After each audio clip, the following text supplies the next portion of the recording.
आई कुलस्वामिनीच्या चरणी भक्तीचा महायज्ञ खांदाड येथे प्राणप्रतिष्ठेचा सोहळा, श्रद्धा, परंपरा आणि आशीर्वादाचा पावन उत्सव. श्रद्धेचा धागा, भक्तीची ओढ आणि पिढ्यानपिढ्यांची परंपरा जपत खांदाड माणगाव येथे पोवार घराण्याचा कुलदैवत आई श्री कुलस्वामिनी देवीच्या स्थापनेचा व प्राणप्रतिष्ठेचा पवित्र सोहळा मंगळवार दिनांक 10 फेब्रुवारी 2026 रोजी अत्यंत मंगल, भक्तिभावपूर्ण आणि भावनांनी ओथंबलेल्या वातावरणात यशस्वीरित्या संपन्न झाला. हा सोहळा केवळ धार्मिक विधी न राहता तो प्रत्येक भक्ताच्या अंतःकरणाशी नाते जोडणारा आध्यात्मिक अनुभव ठरला.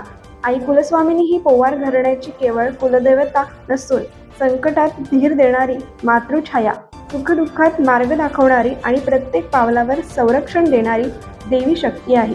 तिच्या चरणी नतमस्तक होत अनेक भाविकांनी डोळ्यात अश्रू आणि मनात समाधान घेऊन या ऐतिहासिक क्षणाचे साक्षीदार होण्याचे भाग्य लाभले. सकाळी सोनभैरव मंदिरापासून निघालेली पालखी मिरवणूक म्हणजे भक्तीचा अखंड प्रवाहच होता. पारंपरिक ढोल ताशांचा निनाद, महिलांच्या ओव्या, युवकांचा जयघोष आणि आई कुलस्वामिनी माऊली की जय या घोषणांनी संपूर्ण परिसर भारावून गेला. प्रत्येक पावलागणिक भक्तांच्या मुखातून निघणारे नामस्मरण वातावरण अधिकच पवित्र करत होते. यानंतर वैदिक मंत्रोच्चारात मूर्ती प्राणप्रतिष्ठा व होम हवन पार पडली.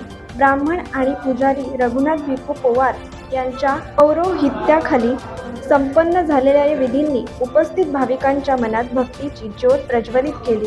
दुपारी श्री सत्यनारायणाची महापूजा झाली असता अनेक भक्तांनी आईच्या चरणी आपले दुःख, चिंता आणि मनोकामना अर्पण केल्या. सायंकाळी झालेल्या संगीत भजन कार्यक्रमात भक्तिरसाचा अक्षरशः पूर आला. अभंग, देवीची भजने आणि नामस्मरणात हरवलेले भाविक या क्षणी देव, भक्त आणि भक्ती यांच्यातील भेदच जणू नाहीसा झाला होता.